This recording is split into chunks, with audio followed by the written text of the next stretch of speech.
नरेंद्र मोदी जी का Haryana high court को आदेश, हजूर पिताजी को रखा जाए परमानेंट। जी हाँ साथ संगत जी, धन धन सदगुरु तेरे यात्रा सदगुरु जी की प्यारी साथ संगत जी, आप सभी के लिए बहुत ही बड़ी गुड न्यूज़ होने वाली है। नरेंद्र मोदी जी के द्वारा हजूर पिताजी को कब और कैसे आदेश दिया जाएगा और किस प्रकार से सभी साथ संगत के लिए ये गुड न्यूज़ होने वाली है। जी हाँ साथ संगत जी, धन धन सदगुरु तेरे यात्रा सदगुरु जी की प्यारी साथ संगत जी, आप सभी का आपके अपने चैनल एनकेपी सिंह व्लॉग में बहुत बहुत स्वागत है। साथ संगत जी, आप सभी के लिए बहुत ही बड़ी खबर लेकर आए हैं जिसको आपको बड़े ही ध्यान से सुनना है और सभी साथ संगत को इस वीडियो को शेयर भी कर देना है। जो भी नए भाई बहन इस चैनल पर आए हैं तो इस चैनल को सब्सक्राइब भी कर ले और वीडियो को लाइक करने के बाद अपनी सहमति कमेंट बॉक्स में हजूर पिताजी के लिए कमेंट बॉक्स में प्यारा सा नारा भी जरूर लगाए। जी हाँ साथ संगत जी, धन धन सदगुरु तेरे यात्रा, जो लोग यह सोचते हैं कि हजूर पिताजी अब परमानेंट कभी नहीं आएंगे तो उनके लिए ये वीडियो बहुत ही ज़्यादा खास होने वाली है, क्योंकि इस वीडियो के माध्यम से हम सभी साथ संगत को बताने वाले हैं कि हजूर पिताजी के द्वारा जो सत्ता में पार्टी है नरेंद्र मोदी जी के द्वारा कब हजूर पिताजी को कैसे परमानेंट रिहाई के लिए आदेश दिया जाएगा और किस बेस पर हजूर पिताजी को जो है परमानेंट रिहाई के लिए आदेश दिया जाएगा। इस वीडियो के माध्यम से सभी साथ संगत को बहुत ही ज़्यादा इंपॉर्टेंट जानकारी मिलने वाली है। जो भी साथ संगत मन में ख्याल करते हैं कि हजूर पिताजी कब परमानेंट आएंगे, उनके लिए भी ये वीडियो बहुत खास होने वाली है, क्योंकि आपने देखा होगा कि कुछ लोग हजूर पिताजी की पैरोल फरलो को लेकर भी यही बात बोलते थे कि हजूर पिताजी को पैरोल फरलो कभी नहीं दी जाएगी। लेकिन जब हजूर पिताजी को पैरोल और फरलो दी जाने लगी, हजूर पिताजी के अच्छे व्यवहार और कानून की वजह से हजूर पिताजी को जब से पैरोल मिलने लगी है, तब उनको इस बात का एहसास होने लगा है कि हाँ, हजूर पिताजी परमानेंट रिहाई पर भी आ सकते हैं। और हजूर पिताजी को नरेंद्र मोदी जी के द्वारा ही क्यों संबोधित किया जा रहा है कि नरेंद्र मोदी जी ही इस बात के लिए एग्री होंगे, क्योंकि आपने देखा होगा कि दुर्योधन को भी यही लगा था, जब वह दुर्योधन को ये लगा था कि भाई हम लोग राज्य में हैं, हम लोग सत्ता में हैं, हम लोग पावर में हैं, हम लोग इस्टेब्लिश्ड में हैं, ये एंटी एब्लिश्ड है। यानी कि आपने देखा होगा कि पांडवों को दुर्योधन ये सोच रहा था कि ये एंटी एस्टेब्लिश्ड है, इनके पास पावर नहीं है, ये बहुत दिनों के बाद वनवास से आ रहे हैं। जिस प्रकार हजूर पिताजी को आपने देखा होगा, हजूर पिताजी को जो है 20 साल की जो सजा हुई है, और जो लोग ये सोचते हैं कि हजूर पिताजी के पास कोई सत्ता नहीं है, कोई पावर नहीं है, कोई इस्टेब्लिश्ड नहीं है, और जो लोग ये सोचते हैं कि हम सत्ता में हैं, दुर्योधन की तरह उनकी सोच है कि जिस तरीके से दुर्योधन जो है जब पांडव वनवास से लौट रहे थे, अज्ञातवास से लौट रहे थे, तो दुर्योधन को भी ये लगा था कि ये हमसे क्या युद्ध करेंगे, ये तो एंटी इस्टेब्लिश्ड है, इनके पास कुछ भी पावर नहीं है, कुछ भी सत्य नहीं है, कोई भी धन नहीं है, कोई भी ऐश्वर्य नहीं है, कोई भी सेना नहीं है। इवन आपने देखा होगा कि जो भी पावर होती थी उस वक्त वो सिर्फ दुर्योधन के पास थी, लेकिन वो उसके पास वो दिमाग नहीं था सोचने के लिए जो साथ संगत आज अपने मन में सोच रही है कि अपने सदगुरु के लेकर आज भी अपने सदगुरु के ऊपर उनका विश्वास जमाया हुआ है कि हजूर पिताजी अपने आचरण और अच्छे व्यवहार की वजह से पैरोल और फरलो मिल चुकी है। और जिस दिन हजूर पिताजी के पूरे कारनामों के बारे में नरेंद्र मोदी जी तक इस बात का पता चल जाएगा, तो नरेंद्र मोदी जी इस बात के लिए मजबूर हो जाएगी कि हजूर पिताजी को परमानेंट के लिए जो है रिहाई दे दी जाए। और हजूर पिताजी को नरेंद्र मोदी जी को मजबूर होना पड़ेगा परमानेंट रिहाई देने के लिए, क्योंकि हजूर पिताजी ने इतने अच्छे अच्छे कार्य किए हुए हैं जो कभी जो है कोई भी इंसान इस धरती पर नहीं कर सकता। हमारे हजूर पिताजी ने इतने अच्छे अच्छे कार्य किए हैं। जो लोग दुर्योधन की तरह सोचते हैं कि भाई इनके पास ना तो सेना है, ना ताकत है, ना धन है, ना ऐश्वर्य है, कुछ भी तो नहीं है, दुर्योधन ये समझ नहीं पाया कि इतने दिन में ये कितने स्ट्रेटेजी अलायंस करके आए हैं। यानी कि उसी प्रकार हमारे हजूर पिताजी को जो ये बात नहीं समझ पा रहे हैं कि हजूर पिताजी जेल में रहने के बाद भी कितनी इंटरनेशनल स्ट्रेटेजिस्ट अलायंस इकट्ठी कर रहे हैं। एक तरीके से आप बोल सकते हैं कि हजूर पिताजी भजन सिमरन ताकत अपने ऐश्वर्या वो ही सबसे बड़ी ताकत जो हजूर पिताजी सभी साथ संगत के लिए भी बताते हैं कि जो डेरे सच्चे सौदे में मानवता भलाई के कार्य में हमेशा हजूर पिताजी लगे रहते थे, और भजन सिमरन करने के लिए हजूर पिताजी को सिर्फ रात में ही टाइम मिलता था। लेकिन हजूर पिताजी एक तरीके से अर्जुन की तरह जब अर्जुन दिव्यास्त्र लेने के लिए, आपने देखा होगा महाभारत में कि अर्जुन को दिव्यास्त्र लेने के लिए जो है भगवान श्री कृष्ण ने आदेश दिए थे कि तुम्हें जो है कामक माता की तपस्या करनी होगी और वो माता ही जो है हमें तुम्हें स्वर्ग लोक जाने का रास्ता बताएगी और आपको वहाँ से जो है दिव्यास्त्र लेकर आने होंगे जो तुम्हारे महाभारत के युद्ध में बहुत ज़्यादा काम आएंगे। उसी प्रकार से हजूर पिताजी जो भक्ति कर रहे हैं, आपने देखा होगा जेल में रहने के बाद भी वो ये नहीं जानते, दुर्योधन की तरह जो सोच रखते हैं कि भाई ये 14 साल के वनवास और 1 साल के अज्ञातवास के बाद वापस आ रहे हैं, इनके पास कोई पावर नहीं है, कोई सत्ता नहीं है, ये हमारा क्या उखाड़ लेंगे महाभारत के युद्ध में। तो वही लोग आज की डेट में आपने देखा कि हजूर पिताजी को इसी तरीके से सोचते हैं। लेकिन जब हजूर पिताजी के बारे में नरेंद्र मोदी जी को पता चलेगा, उनकी स्ट्रेटेजी अलायंस के बारे में पता लगेगा कि भाई हजूर पिताजी ने कितने महान कार्य और किस तरीके से हजूर पिताजी आज भी जो है भले ही जेल में हो लेकिन उस अपने कार्यों को सफलतापूर्वक अंजाम दे रहे हैं, तब नरेंद्र मोदी जी को एहसास होगा कि हाँ हजूर पिताजी को बाहर रखना कितना ज़रूरी है और परमानेंट के लिए रखना कितना ज़रूरी है। क्योंकि उच्च सत्ता के लोग आपने देखा होगा कि हजूर पिताजी को ऐसे सोच रहे हैं, वो समझ नहीं पा रहे हैं कि इतने दिन में हजूर पिताजी कितने इंटरनेशनल अलायंस के साथ वापस आएंगे। वो ये भी नहीं समझ पा रहे हैं भगवान श्री कृष्ण जो अर्जुन के साथ थे, अर्जुन की तरह मतलब भगवान श्री कृष्ण अर्जुन के साथ थे। दुर्योधन ये सोच रहा था कि इनकी नारायणी जो सेना है वो मेरे पास है। आपने देखा होगा कि महाभारत में एक सबसे बड़ी गलती दुर्योधन ने यह भी की थी कि जब श्री कृष्ण अपने सैन्य कक्ष में आराम कर रहे थे तो डिसीजन ये होना था कि भगवान श्री कृष्ण किसकी तरफ से होंगे। वही बात हमारे हजूर पिताजी की बात है कि जो भी सत्ता में नरेंद्र मोदी जी है, जब ये बात दोबारा से हजूर पिताजी की जो फाइल खुलेगी, नरेंद्र मोदी जी जो है हजूर पिताजी की तरफ होंगे या हजूर पिताजी के विपक्ष में होंगे। उसी प्रकार से आपने देखा होगा कि भगवान श्री कृष्ण का भी यही डिसीजन होना था कि वह किसकी तरफ होंगे, क्योंकि भगवान श्री कृष्ण के पास एक तरीके से नारायणी सेना थी, बड़ी सत्ता जो नरेंद्र मोदी जी एक तरीके से देश के राजा है, उसी प्रकार उस वक्त भगवान श्री कृष्ण थे महाभारत युद्ध के समय में, क्योंकि नारायणी सेना थी और भगवान श्री कृष्ण थे। तो ये डिसीजन होना था कि भगवान श्री कृष्ण किसकी तरफ से जो है युद्ध करेंगे। लेकिन आपने देखा होगा आज की डेट में भी इस वक्त जो सत्ता में है नरेंद्र मोदी जी है और नरेंद्र मोदी जी पूरे देश के प्रधान हैं और नरेंद्र मोदी जी जो चाहे तो कर सकते हैं। आपने देखा होगा कि नरेंद्र मोदी जी हमेशा सही कार्य करते हैं और सही का साथ देते हैं, और जब हजूर पिताजी के सही कार्यों के बारे में नरेंद्र मोदी जी को पता चलेगा तो वो भी हजूर पिताजी के साथ ही होंगे। वही बात वहाँ से निकल कर आती है कि जब डिसीजन ये होना था कि भगवान श्री कृष्ण किसकी तरफ से जो है युद्ध करेंगे, तो आपने देखा कि वहाँ पर जो है सबसे पहले दुर्योधन पहुँचता है। वो अपने सैन्य कक्ष में आराम कर रहे होते हैं। दुर्योधन जो है कुछ पल के लिए जो है भगवान श्री कृष्ण के पाँव की तरफ बैठ जाते हैं, चरणों की तरफ बैठ जाते हैं, और फिर मन में अपने उसके घमंड था बहुत ज़्यादा, और वह फिर सोचता है कि मैं तो राजा हूँ, मैं पाँव की तरफ क्यों बैठूँ, इनके चरणों की तरफ क्यों बैठूँ। वो सर के तरफ जाकर बैठ जाता है। और उसके बाद अर्जुन वापस आते हैं, और अर्जुन के आने के बाद अर्जुन उनके चरणों की तरफ बैठ जाते हैं। और जैसे ही भगवान श्री कृष्ण की नींद खुलती है तो भगवान श्री कृष्ण सबसे पहले अर्जुन को देखते हैं, अर्जुन को बोलते हैं कि बताइए अर्जुन क्या बात है। अर्जुन ने कहा कि भगवान जो ये महाभारत का युद्ध होने जा रहा है इसमें आप किसकी तरफ से युद्ध करोगे।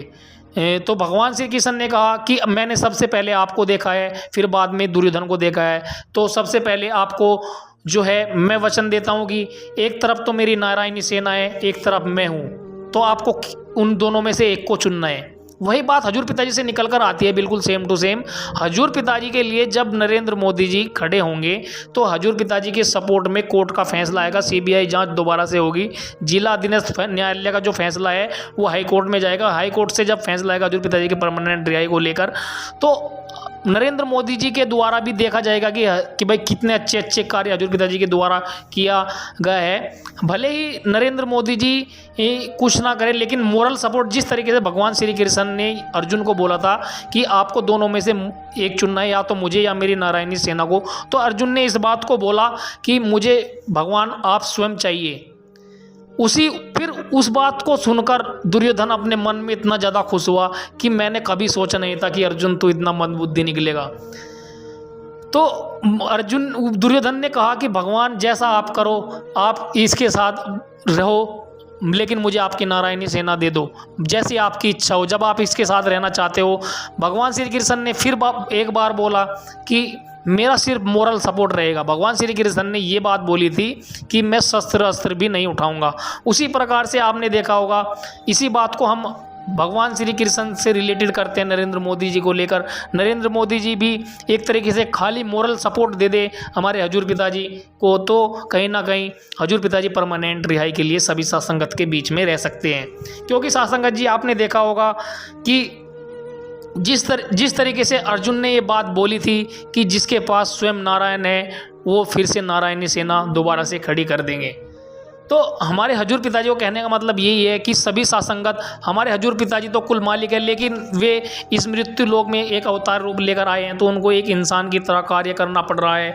जबकि हजूर पिताजी क्या नहीं कर सकते? हजूर पिताजी तो कुल मालिक है, कुल रब है, वो चाहे तो सब कुछ कर सकते हैं। आपने देखा होगा कि भगवान श्री कृष्ण ने भी यही बात बोली थी, लेकिन आज की डेट में कुछ लोग ये समझ नहीं पा रहे हैं कि हजूर पिताजी को यही समझ रहे हैं फिर भी कि भाई हजूर पिताजी जो है, हजूर पिताजी को कैद कर लिया गया है और हजूर पिताजी के पास कोई पावर नहीं है, कोई शक्ति नहीं है। वो इस बात को समझ नहीं पा रहे हैं। जो लोग ये सोचते हैं कि हजूर पिताजी जो जेल में है वो ऐसे ही है और जेल में बंद है, वो इस बात को नहीं समझ पा रहे हैं कि हजूर पिताजी कितनी पावर के साथ, कितनी जो है स्ट्रेटजीज के साथ अपनी इस युग को परिवर्तन करने के लिए जो है भक्ति इबादत कर रहे हैं। हजूर पिताजी सभी साथ संगत के लिए कितना बोझ, कितना कर्म उठा रहे हैं।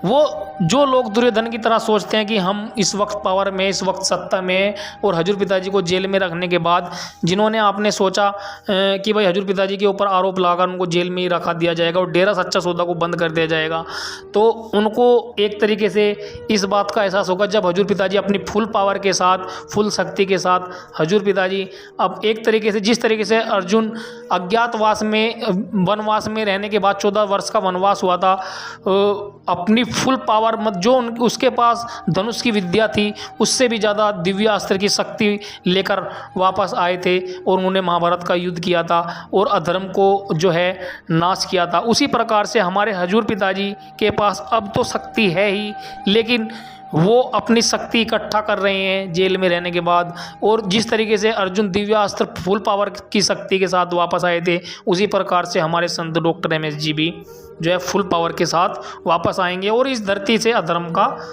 विनाश करेंगे। क्योंकि हमारे संत डॉक्टर MS जी ने ये वचन किए हुए भी है कि डेरा सच्चा सौदा का नाम हमेशा से ही मानवता भलाई के कार्य के लिए गूंजा जा रहा है और गूंजा जाएगा। आपने देखा होगा हजूर पिताजी ने डेरा सच्चा सौदा का नाम भी मानवता भलाई केंद्र, डेरा सच्चा सौदा एवं मानवता भलाई केंद्र रख दिया है, और जो भी नाम चर्चा घर है उनका नाम भी मानवता भलाई का केंद्र रख दिया है।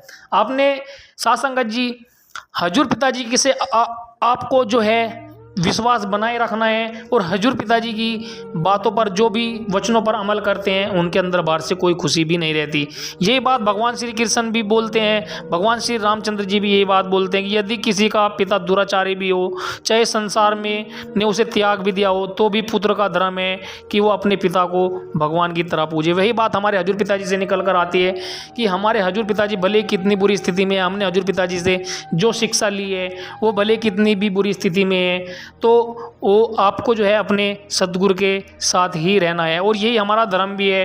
वही बात वहीं से निकल कर आती है, जो अपने सद्गुरु से मुख मोड़ कर जाते हैं उनका देवी देवता तो क्या भगवान भी सम्मान नहीं करते। क्योंकि जिस सद्गुरु से आपने शिक्षा ली है, जिस सद्गुरु से आपने जीने का तरीका सीखा है, आप उसकी ही बुराई अगर समाज में करते हैं। हालांकि हजूर पिताजी आज जेल में, लेकिन कुछ आप लोग आपने देखा होगा कि हजूर पिताजी के जेल में जाने के बाद जो है ये बात बोलते हैं कि हजूर पिताजी के खिलाफ अपशब्द, गलत वर्ड यूज़ करते हैं। हजूर पिताजी से पहले तो उन्होंने शिक्षा ली है और उसके बाद हजूर पिताजी के खिलाफ ही वो ऐसे अपशब्द यूज करते हैं, तो उनका सम्मान देवी देवता तो क्या भगवान भी नहीं करते। और अपने सद्गुरु का सम्मान सदा आपको करना चाहिए। साथ संगत जी हजूर पिताजी के सत्संग के साथ साथ हम हजूर पिताजी की ऑडियो रिकॉर्डिंग भी इसमें डालते हैं। हजूर पिताजी के जो भी वचन होते हैं उनको भी अगर आप सुनते हैं तो आपके जीवन में बहुत ही अच्छी सकारात्मक सोच पैदा होती है। हजूर पिताजी के वचन आपको ज़रूर सुनने चाहिए और हजूर पिताजी से मुख जो भी मोड़ रहे हैं, हजूर पिताजी के साथ आज जो भी खड़े हैं और जो मुख मोड़ रहे हैं, भगवान उनको सद्बुद्धि दे। लेकिन हजूर पिताजी के वचन है, जो सतगुरु के साथ एक बार हाथ पकड़ लेता है तो वो सतगुरु से अपना हाथ छुड़ाना भी चाहे तो सतगुरु उनका हाथ कभी नहीं छोड़ता। सासंगत जी, हजूर पिताजी के जो वचन आपके लिए लेकर आए हैं इनको भी आपको बड़े ही ध्यान से सुनना है और हजूर पिताजी के ऊपर विश्वास बनाए रखना है। सभी सासंगत से हाथ जोड़कर विनती करना चाहते हैं कि वीडियो को ज़्यादा से ज़्यादा लाइक कर दे और जो भी नए भाई बहन इस चैनल पर आए हैं तो इस चैनल को सब्सक्राइब भी कर ले, क्योंकि हजूर पिताजी बहुत ही जल्द सभी सासंगत के बीच में होंगे। अगर वीडियो को लाइक करते हैं, ज़्यादा से ज़्यादा शेयर करते हैं, क्योंकि नरेंद्र मोदी जी के द्वारा भी सोशल मीडिया प्लेटफॉर्म का यूज़ किया जाता है। वीडियो को लाइक करते हैं तो ज़्यादा से ज़्यादा टीआरपी में पहुंचती हैं और हजूर पिताजी के जो भी अच्छे कार्य होते हैं वे कहीं ना कहीं अगर नरेंद्र मोदी जी के पास पहुंचते हैं तो नरेंद्र मोदी जी को इस बात का एहसास ज़रूर होगा कि हजूर पिताजी को जो है जेल से बाहर रखना कितना ज़रूरी है, क्योंकि हजूर पिताजी जेल से बाहर रहेंगे तो समाज में उतना ही प्रगति से मानवता भलाई का कार्य चलेगा और समाज में तरक्की होगी। तो इसलिए आपको वीडियो को लाइक कर देना है और हजूर पिताजी के ऊपर विश्वास बनाए रखना है। हजूर पिताजी जल्द ही सभी सासंगत के बीच में होंगे, थोड़ा इंतज़ार करें और थोड़ा वेट और करें। जैसे ही हाई कोर्ट में जो है हजूर पिताजी की सीबीआई जांच के द्वारा फाइल खुलेगी, हजूर पिताजी जल्द से जल्द सभी सासंगत के बीच में परमानेंट लौटेंगे। और सभी सासंगत से हाथ जोड़कर विनती करना चाहते हैं कि वीडियो को लाइक कर दे और जो भी नए भाई बहन इस चैनल पर आए तो इस चैनल को सब्सक्राइब भी कर ले, क्योंकि हजूर पिताजी के जो वचन हम डालने जा रहे हैं, हजूर पिताजी के वचन है कि जो भी सत्संग सुनता है और उन पर वचन करता है, वचनों पर अमल करता है तो उनके अंदर बाहर से सद्गुरु कोई भी कमी नहीं छोड़ता। इसलिए आपको हजूर पिताजी के वचनों को बड़े ही ध्यान से सुनना है और ज़्यादा से ज़्यादा सासंगत को इस वीडियो को शेयर भी करना है। जो ये वचन है हजूर पिताजी के सत्संग के वचन है, इनको आपको बड़े ही ध्यान से सुनना। चलिए करते हैं आज के हजूर पिताजी के वचन स्टार्ट। सत्संग में पधारने का तहे दिल से बहुत बहुत स्वागत करते हैं। जी आया नो खुशामदीद कहते हैं, मोस्ट वेलकम। तो प्यारी सत्संग जियो, जैसा सबको मालूम है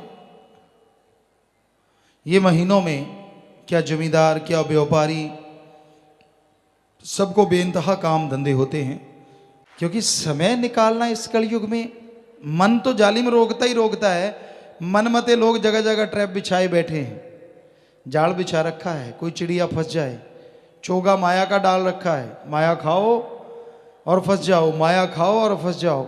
और धन्य भाग उन माँ बाप के, जननी के, जिन्होंने आपको जन्म दिया है, जो इस घोर कलयुग में अल्लाह वाहिगुरु राम से आप लिब लगाए बैठे हैं जी। तो प्यारी सत्संग जियो, यह संसार परदेश है और अपना देश निज धाम सचखंड सतलोक अनामी है। वो दोनों जहां का मालिक उसका स्वामी है, उसको पाके ही उस देश के नज़ारे इस मृत्यु लोक में हासिल किए जा सकते हैं। आप अगर देखना चाहते हैं निज धाम सचखंड सतलोक अनामी क्या है, तो यह जरूरी है कि आप सुमरन करें, भक्ति इबादत करें। सुमरन से ही ये सब संभव है। सुमरन के द्वारा ही आप इस मृत्यु लोक में रहते हुए अपने निज धाम सचखंड सतलोक अनामी को देख सकते हैं। उसको देखना क्यों जरूरी है, जरा सोचिए। इस काल की नगरी जो सचखंड सतलोक अनामी के सामने गंदगी का ढेर है, इसमें आपका इतना दिल लगा हुआ है कि मरने का नाम से भी लोग डरते हैं। कहने को तो कई भक्त कह देते हैं कोई बात नहीं, ओढ़ निभ जाएगी, लेकिन हमने गुजरात में देखा, वहाँ रुके, भूकंप आ रहा था, बहुत बड़ा भूकंप आया था, लेकिन गए तो 6 पॉइंट कुछ भूकंप फिर आया। हालांकि हम लोग सब लोग टेंट में थे, हम भी टेंट में थे, एक टीले पे टेंट लगाया हुआ था और सेवादार भी टेंट में थे। तो कई सेवादार तो नारे लगा के बाहर निकल गए, मर गए मर गए मर गए। हमने कहा हैं क्या हो गया, पूछा क्या हुआ भाई, कहते भूकंप आया था। तो फिर आपने क्यों शोर मचाया, आपका तो टेंट था, सादा सा तंबू था। कहते डर तो लगता ही है, मतलब सीधा सा, कितना ज्ञान हो जाए, कितना सचखंड की बातें बता दें, भगवान के नूरी स्वरूप की चर्चा कर दें और ये बता दें कि ये उसके सामने गंदगी है, कहते ना चाटूंगा। तो आज सोचिए, ये देश संसार गंदगी कहा है संतों ने, पर आदमी कहता ना मक्खी की तरह मैं तो चाटूंगा। बुरा हाल है। पर पता कैसे चले, ये कैसे माने कि वाकई ये गंदगी है और वो वाकई अमृत है, आबो हयात है, हरी रस, कैसे पता चले? ये तभी पता चले ना जब उसका नजारा देखे। इस मृत्युलोक में, इस संसार में, इस दुनिया में रहते आप अगर परम पिता परमात्मा का नाम जपेंगे, उसके नजारे देख पाएंगे, तो ही वो निजधाम, तो ही वो सचखंड का नजारा इस दुनिया में रहते आप देख सकते हैं। चारों तरफ गंदगी है, काम वासना, क्रोध, लोभ, मोह, अहंकार, मन और माया। ऐसी गंदगी इस संसार में फैल चुकी है, कह नहीं सकते कौन इस गंदगी से बचा है और कौन इस गंदगी में लिप्त है। वैसे तो सारा संसार इस गंदगी में लिप्त है, बचे वो हैं जिन पे कृपा राम की, जो सत्संग में आते हैं, सत्संग सुनते हैं और सुन के अमल कमाते हैं, वही इस गंदगी से बचे हुए हैं। वरना जिसे देखो कामी कीड़ा बना हुआ है, काम वासना की आग में जलता हुआ इंसान बर्बाद हो रहा है, व्याकुल हो रहा है, किसी गुरु पीर की बात को नहीं मानता, हर टाइम काम वासना, सामने माँ, बहन, बेटा, बाप, भाई, कोई भी आ जाता है, जो गंदगी का कीड़ा बन गया उसे गंदगी ही गंदगी नजर आती है। ऐसा अजमाया है, ऐसा हमने देखा है। हमसे ही माफियां ले ले के लोग हमें ही बुरा कहते हैं, हमें कोई परवाह नहीं। क्यों माफी ली? अपने सगी बहन, अपनी सगी रिश्ते में बहन के साथ वो बुरा कर्म किया जो दुनिया को नहीं पता। हम अब भी नाम नहीं लेंगे किसी का, क्योंकि हम अपना असूल नहीं त्यागते, दुनिया वाले चाहे कुछ भी कहते रहें। नाम ले लेके हमसे माफियां ली, उनके माँ बाप को भी चिताया कि भाई ये ऐसा है, कहते ना ना, यानी संतों की बात सच्ची नहीं है। हमारे पास आके माफियां ली, मुझसे गलती हुई, मुझसे ऐसा हुआ, और हमने कहा बेटा कोई बात नहीं, राम का नाम जपो, है तो ये महा गलती, पर ऐसी करनी नहीं चाहिए। तो माया रानी का खेल ऐसा चलता है, जब माया रानी आ जाती है तो फिर इंसान जैसा खुद होता है सामने वाले को उसी तराजू में तोलना शुरू कर देता है। ऐसे गंदगी के कीड़ों का हशर गंदगी वालों का जैसे होता है वैसे ही होता है। हम तो सबके लिए नेक दुआ करते हैं कि मालिक सबका भला कर। जो समाज में बुराइयां फैला रहे हैं, वैश्यावृत्ति फैल रही है, बुराइयां फैल रही हैं, तो उनका सीधा राह दिखा। कैसे दिखाना है ये तेरी मर्जी है, क्योंकि तेरी मर्जी को कोई रोक नहीं सकता। पर तेरे से दुआ कर सकते हैं, तेरे से प्रार्थना कर सकते हैं कि हे मेरे मौला, हे मेरे रहबर, जो गंदगी के कीड़े बन गए हैं उनको फिर से इंसान बना, फिर से अपनी भक्ति में लगा, ताकि तमाम खुशियां उनकी झोली में आ सकें जिनसे वो दूर हो गए हैं। तो संतों का काम दुआ करना है, वो कोई दिखावा या भाषणबाजी नहीं करते। जो बात कहते हैं वो दिल से कहते हैं, भावना से कहते हैं। तो आज समाज में ऐसी गंदगी फैली है, ऐसी गंदगी में लोग डूब गए हैं कि उन्हें अपना या पराया नजर नहीं आता। लोभी लालची ये संसार की रीत, इसमें फंसे हुए लोग बुरी तरह से बर्बाद हो रहे हैं। तो भाई इस घोर कलयुग में अपना अगर कोई है तो ओम हरि अल्लाह सतगुरु मौला दाता रहबर है, वही एक अपना है, बाकी सब सपना है। कोई मालूम नहीं। हम आपको कितने सालों से कहते आ रहे हैं कि भाई बात करनी है तो अपने सतगुरु से बात करो। कुछ डाउट है, कोई दिल में शक है, तो हम बैठे हैं, सतगुरु ने हमारी ड्यूटी लगाई है। बुलवाना तो उसने है, बोलना भी उसने है, पर सतगुरु ने वचन किए जिसका जो जी चाहे सवाल पूछो तो पूछो।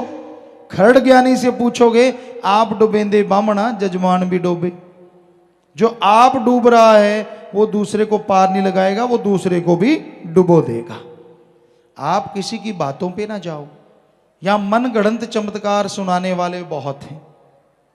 ये हुआ मेरे साथ, वो हुआ मेरे साथ, फलां हुआ, मालिक मुझे पहले बता देता है, मालिक मुझे पहले करवा देता है। जो इंसान ऐसा कहे तो उसका मालिक क्या ये कहता है कि बेटा मुझसे दूर हो? ये सोचने वाली बात है। तो इसका मतलब सारा ढोंग अपनी मान बढ़ाई के लिए कि मेरे में मालिक ये करता वो करता, कि लोग कहें वाह यार इसको तो बड़ा भक्त है। सब बकवास। ना कोई 10वां द्वार खुला, ना नूरी स्वरूप के दर्शन हुए। हम सिर की शर्त लगा सकते हैं, ऐसा उनके साथ कभी नहीं होता। जो सिर्फ खर्ड गया नहीं होते हैं, सवाल ही पैदा नहीं होता। और जिनका 10वां द्वार और नूरी स्वरूप जिनको मिल जाते हैं, वो यूं मेंढे की तरह टर्राते नहीं फिरते, बल्कि वो तो अपने अंदर हजम करते हैं और मालिक के और नजारे दिन रात लूटते रहते हैं। मान बढ़ाई के भूखे नहीं होते वो। तो इसलिए इंसान पे इतना फेथ मत करो, इतना विश्वास मत करो, इतना यकीन मत करो कि वो डगमगाए और आप सोचो यार ये इतना बड़ा भक्त। क्या सतगुरु ने बोला किसी को कि ये बड़ा भक्त है? आप गुरु से जुड़े हैं, अपने फकीर से जुड़े हैं। मस्ताना जी महाराज ने किसी को कहा? मस्ताना जी महाराज ने शुरू किया था 800 मस्ताना, 700 मस्ताना, 500 मस्ताना, यानी एक तक में एक ग्रेड कि भाई अच्छी भक्ति कर रहा है, अच्छी कर रहा है। तो जब मस्ताना जी महाराज ने देखा ना एक ग्रेड लेने वाले की तो पूंछ ही ज्यादा ऊंची चढ़ गई, तो सारी ग्रेड वापस ले ली। कहते ना भाई कोई यहाँ ऐसा नहीं है, ये तो अहंकार में आ गए। परम पिता जी की सत्संगे जिन्होंने सुनी, यहाँ सत्संगी बैठे हैं, आपने कभी सुना कि किसी बंदे का नाम लेके बेपरवाह जी ने कहा ये तो भाई बहुत पहुंचा हुआ है, इसने तो मालिक को पा लिया? कभी सुना? नहीं सुना। अब हम सतगुरु हमसे काम ले रहा है, क्या हमने बोला कि रूहानियत में भाई ये सर्वश्रेष्ठ है, ये अति उत्तम, ऊपर तक पहुंच गया? कभी हमने बोला? नहीं बोला। फिर आप खुद ही डिग्रियां देते रहते हो, ये तो मालिक का प्यारा है यार, ये तो बहुत आगे पहुंचा। अरे आपको क्या पता? अंधा आंख वाले को कैसे देख लेगा जरा बताइए? जो जिसने खुद 10वां द्वार नहीं खुला, खुद नूरी स्वरूप के दर्शन नहीं हुए, वो कैसे कह सकता है कि ये सामने वाला यार पहुंचा हुआ है? पहुंचा हुआ शातिर हो सकता है, पहुंचा हुआ मालिक का प्यारा बड़बड़ नहीं करता, बल्कि वो तो हजम करता है। सिर्फ ये कहता है कि मालिक से जुड़ो, मेरे से क्या पूछते हो, नजारे मालिक देगा, अंदर से जुड़ के देखो, वो सच्चा है, बस वही सच्चा है। तो आप ये मत सोचिए कि ज्यादा बोलने वाले कुछ ज्यादा बड़े भक्त बन जाते हैं। वो आप जानते हैं क्या हशर होता है? ये तो खाली लिफाफे होते हैं। कब पटाखा बोल जाए माया रानी, सिर चढ़ के बोले, कब जादू चल पड़े, कुछ कहा नहीं जा सकता। सो हम ऐसी चीजों को 100% नकारते हैं। हमने कभी हाँ नहीं कहा। हमें भी लोगों ने बड़ा सुनाया, ये हुआ फलां टाइम, ये हुआ, हम नहीं बोले, हमने नहीं कहा कि हुआ। हाँ भाई मालिक की रहमत हो सकती है, मालिक की रहमत हो सकती है, लेकिन जब आदमी ऐसा करता है तो ये समझ नहीं आती कि मालिक ने ये कब कहा कि मेरे से दूर होना, मेरा नाम ना जपना, मेरी भक्ति ना करना। ये क्या मालिक उसी को ये कहेगा?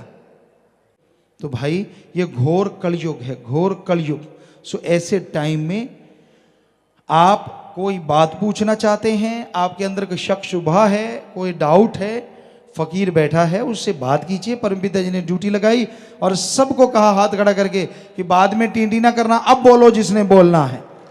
और फिर वचन किए कि जो भी पूछना है पूछना, सबका जवाब मिलेगा। तो प्यारी सत्संगचियों, किसी के कहने में गुमराह नहीं होना चाहिए, किसी के कहने में नहीं आना चाहिए। जो नहीं आते वो नहीं आते। हमने देखा है, ये आज से थोड़े ना चला है। जब से साईं जी ने ये दरबार बनाया तब से किसी ने कुछ बोला, किसी ने कुछ बोलते रहे, लोग बोलते हैं बोलते रहे, हमें क्या।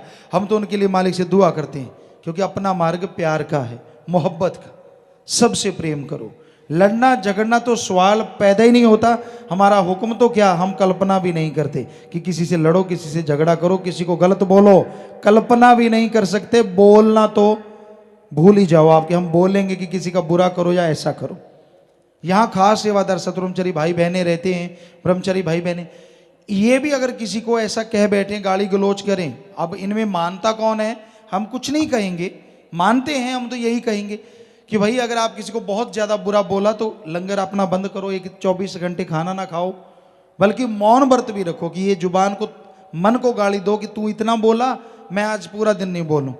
तो उससे आपके अंदर एक स्ट्रेंथ, एक ताकत आएगी और आगे से आप उन बुराइयों को नहीं कर पाएंगे। तो गाली गलौज के लिए भी यहाँ ये नियम बेपरवाह जी ने बना हुआ है और बना ही रहेगा हमेशा।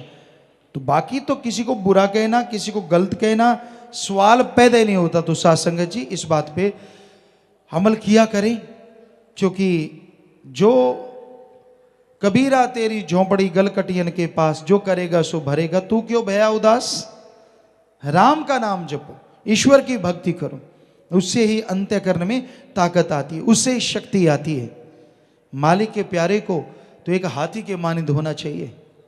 हमने गांव में देखा, हाथी आता है और कई जीव होते हैं कहते जिसकी पूंछ सीधी नहीं होती। किसी ने कहते 12 साल पाइप में डाल दी, पाइप निकाली, पूंछ वैसी की वैसी। तो वो काटने को आते हैं, बड़ा शोर मचाते हैं, पर हाथी यूं कान हिलाता हुआ आगे निकल जाता, वो पूंछ से चूं चूं करके पूंछ से अंदर लेके वापस चले जाते हैं। तो एक मालिक के प्यारे को हाथी के मानिंद होना चाहिए। तेनू यार नाल की, तेनू चोर नाल की, अपनी नवेड़ तेनू होर नाल की। होर को समझने वाला वो राम, वो जाने उसका काम, अपने आप नेक अकल देगा, अपने आप सद्बुद्धि देगा। सो इस कलयुग में राम नाम पे चलना कोई आसान कार्य नहीं, बहुत बड़ी बात जो आप चल रहे हैं। धन्य माँ बाप, धन्य कुल होती है जिनकी औलाद इस कलयुग में राम के नाम पे आगे निरंतर बढ़ रही है। कोई कमजोर नहीं है, शरीर लड़की का है या लड़के का, जिसके अच्छे संस्कार हैं, जो मानता है अल्लाह राम को, उससे बढ़ के दुनिया में कोई दूसरा अच्छा नेक इंसान हो नहीं सकता। तो भाई ऐसे संदेश हर किसी को पहुंचा चाहिए, जन जन तक। बहुत ही अच्छी बात है, बहुत ही बड़ी बात है। तो ये देश पराया देश, यहां पे इंसान मेहमान बन के आया है, और मेहमान को तो मालूम होता है 2 दिन रुकना है, 4 दिन रुकना है, पर इस दुनिया में आने वाले मेहमान को यह मालूम नहीं है कि कितनी देर रुकना है। बचपन में कहीं चले जाते हैं, कोई जवानी, कोई अधेड़ अवस्था, कोई बुजुर्ग अवस्था, पर कोई मालूम नहीं। तो जब जाना है, कुछ ऐसा करके जाना है कि दोनों जहान की खुशियां मिलें, यहां भी और अगले जहां में, अगले जहां की मालिक की गोद में बैठे परमानंद की प्राप्ति हो, और वो लज्जत, वो नज़ारे मिले कहने सुनने से परे। आप जिससे भी ज्यादा प्यार करते हैं, जिससे भी ज्यादा मोहब्बत करते हैं, अपना दोस्त, मित्र, माँ बाप, बहन, भाई, पति, पत्नी, आप चाहते हैं कि हम इकट्ठे बैठे, इकट्ठे रहें, लेकिन आपकी वो चाहत काम धंधे की वजह से, रोजगार की वजह से हमेशा पूर्ण नहीं हो सकती। और आदमी की फितरत है, ज़्यादा देर इकट्ठा बैठे तो बर्तन आवाज़ भी कर देते हैं, ये भी चक्कर है। लेकिन हम आपको गारंटी देते हैं, एक ऐसा साथी जो आपके अगर साथ हो जाए, कोई बर्तन की आवाज़ नहीं आएगी। आपके ऊपर आने वाले पहाड़ जैसे रोग, पाप, कर्म, बुरे कर्म चुटकी में उड़ते जाएंगे। ऐसा एक साथी है। वो ऐसा साथी नहीं है कि चिता को आग लगा के 2 आंसू बहा के या पागल सा हो के इंजेक्शन लगवा के लौट आएगा। नहीं, वो यहाँ भी साथ, और जब आप शरीर छोड़ के जाएंगे तब भी गोद में बैठा के लेके जाएगा। और वो ऐसा पक्का साथी है, ओम हरि अल्लाह वाहिगुरु सतगुरु मौला। उसको अपना बना के देखो, एक पल भी जुदा नहीं होगा आपसे, एक पल भी। बस नूरी सुबरू को प्रगट कर लो, सुमण तो करना होगा, भक्ति इबादत तो करनी होगी। पर दूसरों के लिए लोग कितना कुछ करते हैं। अगर दुनियावी चोरी यारी का देखें, कितने डंडे पड़ते हैं, चुपके चुपके लोग जाते हैं वहाँ, घर वाले तैयार, डंडे परेड शुरू, और बहुत झगड़े हो जाते हैं इन चीज़ों के लिए। तो उसके लिए कितना कुछ कहलवाते हैं, कितना कुछ बुरा बोला जाता है। क्यों ना सतगुरु मौला के लिए तो डंडे भी नहीं खाने पड़ते। ताने जरूर दुनिया मारती है, मीरा को कौन से ताने नहीं मारे। ताने मारने वालों का कोई नाम नहीं लेता, और मीरा का नाम अमर था, अमर है, अमर रहेगा। अकेली मीरा नहीं, माली के प्यारे भाई मंझ, कौन नहीं जानता उनको। ये नहीं है स्त्री पुरुष की बात हम नहीं कर रहे। कोई भी पुरुष, कोई भी स्त्री उस अल्लाह वाहिगुरु राम का जो सच्चा प्यार करे, तड़फे, तो वो मालिक की गोद में बैठ जाती है और कभी जुदाई होती ही नहीं। परमानंद ही परमानंद, परमानंद ही परमानंद, और ऐसा परमानंद जिससे आदमी का जी कभी भरता ही नहीं। आम आदमी की फितरत है, इकट्ठे रह ले ज्यादा तो झगड़ा, और किसी चीज को लगातार देख ले तो उसकी तरफ से मानो पहले दिन बड़ा सुंदर लगा, फिर दूसरे दिन थोड़ा सा और सुंदर लगा, कुछ दिन लगता रहता है, धीरे धीरे धीरे धीरे वो सामान फीका पड़ने लगता है, और एक दिन मन उकता जाता है, यार छोड़, क्या है इसमें, कुछ अलग तो है नहीं। लेकिन मालिक और मालिक का प्यार ऐसा है, आप जब पाना शुरू करेंगे तो वो आपका जी नहीं भरेगा उसके दर्शनों से, नूरी स्वरूप से अल्लाह वाहिगुरु राम के, बल्कि आपका दिल और करता जाएगा, यार और नज़ारे मिले, और नज़ारे मिले, और जैसे जैसे और कई गुना बढ़ के और नज़ारे मिलते जाएंगे। मज़े में, मस्ती में, नशे में आप आनंद, परमानंद, महाआनंद से भीगते जाएंगे और खुशियों से लवरेज होते जाएंगे। तो मालिक परमात्मा ही एक ऐसा, जैसे आप खाना रोज खाते हैं, ज़्यादातर अपने इंडिया में गेहूं खाते हैं, गेहूं से कभी दिल भरा क्या आपका? सुबह 4 पराठे ठोक लेते हैं, दोपहर को फिर ठोकने को तैयार हो जाते हैं। स्वाद लगे ना लगे, तुम ठूस ठूस के भर लेते हैं। पंजाबी जी कहते तुन लो, मतलब कि भर लो, काम देगा, ऊंट की तरह जुगाड़ी करते रहेंगे बाद में। तो भाई फिर भी कई बार डॉक्टर कह देते तुझे गेहूं से एलर्जी है तो छोड़नी पड़ेगी, पर ये तो आपको ताकत देती है, कई बार ज़्यादा खा लेने से मोटापा भी देती है, गुब्बारा राम हो जाता है आदमी, तो फिर दुखी होता रहता है। गैस कभी इधर चढ़ गई, कभी इधर चढ़ गई, भागा दौड़ी, गैस निकल नहीं रही तो चक्कर पड़ जाता है, बड़ा ही कुछ होता है जी। क्योंकि बहुत लोग आके बताते हैं कि पिताजी मेरे साथ ये हुआ, मेरे साथ वो हुआ, बड़ा, क्योंकि बैठक में फिर गैस बननी है। हम इसमें ये नहीं कहना चाहते कि खाओ ना, जितना मर्जी खाओ भाई, हम ये कहते हैं जैसे शरीर के लिए खाना जरूरी है, आपका जी नहीं भरता, क्या है रोज पानी क्यों पीते हो यार, फिर भी पीते हो, पीना चाहिए पानी, ज़्यादा से ज़्यादा पीना चाहिए, बॉडी में ज़्यादा 90% के करीब शायद पानी ही पानी है, तो पानी तो लेना ही चाहिए। हम रोकते नहीं हैं, पर फिर भी आपको बताना चाहते हैं, पानी से जी नहीं उगता था, खाने से जी नहीं उगता था, दे तेरे की ले तेरे की, कई तो आंख बजा बजा के खाते हैं, कोई निगाह रखता हो वो दांव लगा जाते हैं। मीठे से रोक दो, आप देखो सही, फिर ना देखने वाला हो, दे तेरे की दनादन दनादन, यूँ लगा डस्टबिन में सामान जा रहा हो, पेट तो होता ही नहीं, जीभ का कोई काम ही नहीं रहता, टेस्ट तो आता ही नहीं, सीधा धड़ाक अंदर भी भर लो यार, जो भी है कोई देख तो रहा नहीं। तो ये इतना आप इतना कुछ कर रहे हैं, जी नहीं उगता था। हम आपको 100% गारंटी देते हैं, मालिक का प्यार, उस भगवान की मोहब्बत आप इस संसार में पालो, कभी जी नहीं भरेगा, बल्कि जी और चाहेगा, और मोहब्बत मिले, और क्योंकि और खुशियां मिलेंगी, आपकी तमाम गम, चिंता, टेंशन, परेशानियां जड़ से खत्म होती जाएंगी। आप कल्पना भी नहीं कर सकते, मालिक वो नजारे आपको बख्श देगा जो तकदीर में, भागों में भी नहीं लिखा, मालिक वो भाग्य आपके बना डालेगा। तो इसलिए हम बार बार आपसे गुजारिश करते हैं, प्रार्थना करते हैं कि राम का नाम जपा करो। चलो फकीर से गुस्सा होगा आपको, हमें गालियां निकालते हो, निकालो, आपकी मर्जी, कोई फर्क नहीं पड़ता। हमें बुरा कहते हो, कहो, कोई फर्क नहीं पड़ता, पर हाथ जोड़ के हमारी विनती जरूर मान लो, आप नाम जरूर जपा करो, क्योंकि नाम जपोगे तभी अंत्य करना आपका साफ होगा। और जब आपको नज़ारे मिलने लग जाएंगे, अपने आप पछताओगे, यार मैंने गलत क्यों कहा, बुरा क्यों कहा। अपने आप मालिक सद्बुद्धि देगा और बेइंतहा खुशियों से आप लबरेज होते चले जाएंगे।